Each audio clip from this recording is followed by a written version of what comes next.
Welcome to the Q4 wrap-up for Invited Back. I can't believe we're already at the end of 2024, and now I get to wrap up and recap October, November, and December of 2024, which was an ultimate invited back experience.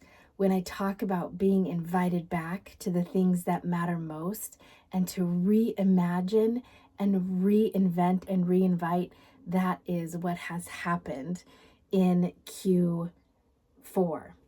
October, we attended a leadership conference here in our hometown with friends, classmates, colleagues that we had done life together with decades ago. And it just so happens they were all convening back here in our hometown. And it was a real moment to reconnect and then to reimagine the possibilities. My husband and I, aren't the same people that we were when we journeyed together with these many people in Bible college or in ministry. And we fast forward over a decade, almost 2 decades later, and there are new experiences and opportunities on the horizon because we were obedient to this nudge. We weren't exactly sure why, to attend FLC this October.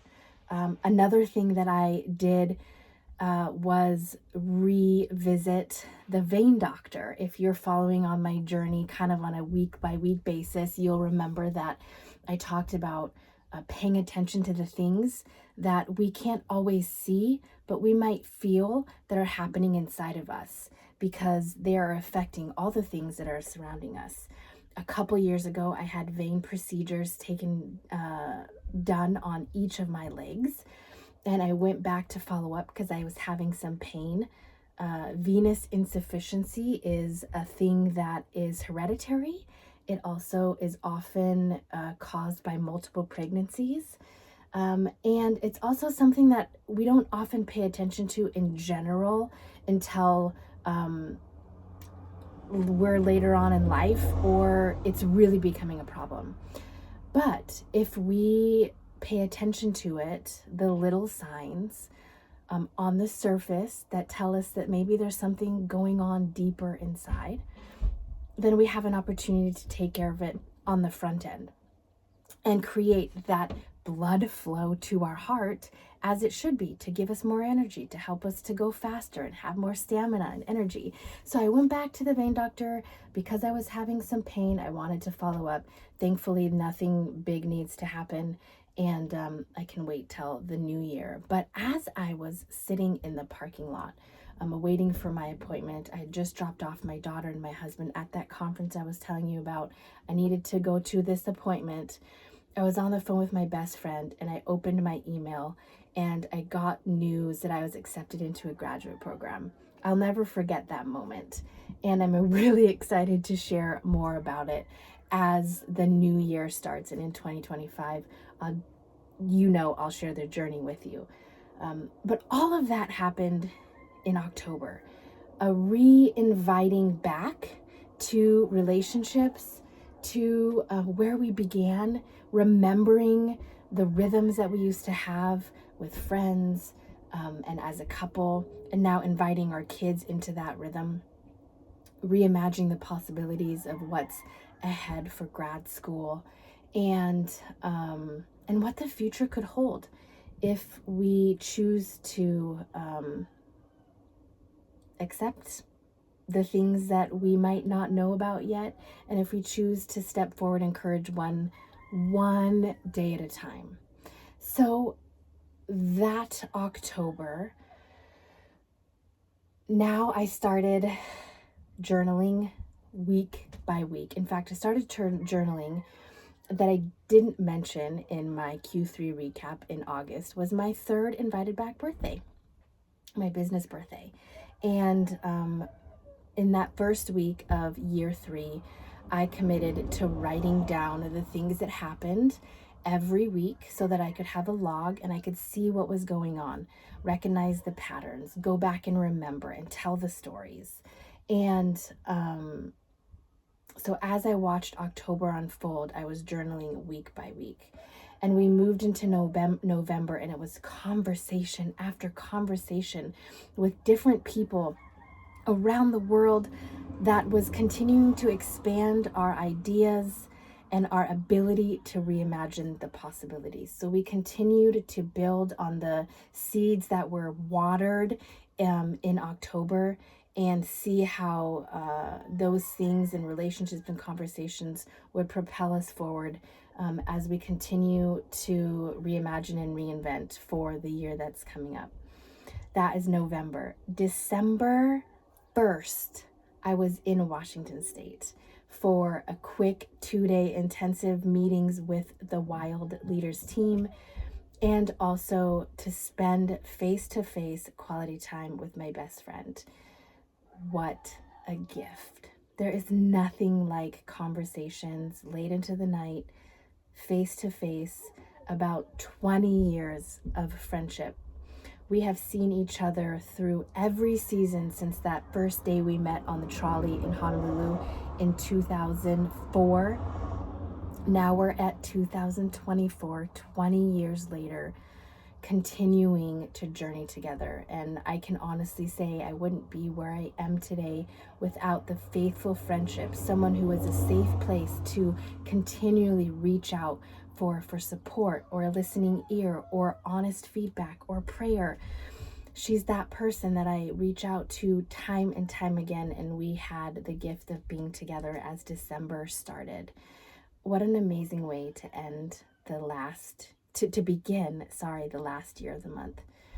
Then a couple weeks later, my husband and I got to travel to Honolulu again. It was like 24 hours of relational, emotional, and nutritional gold is what I called it.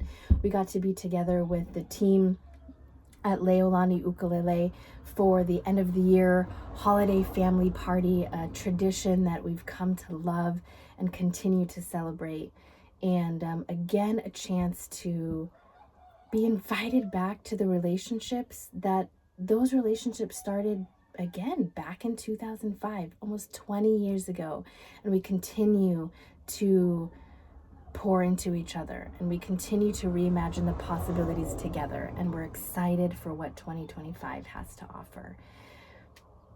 Christmas was a gift, not without the high emotions that come with expectations and disappointments that you can't play with every present all at once, and really a special time of remembering what it takes, what it took to be in the presence of the Lord, for him to come down, to be in relationship with him, and then with his people, and then with each other. It takes sacrifice, it takes courage, it takes forgiveness, it takes faith, it takes continual discipline, day after day after day.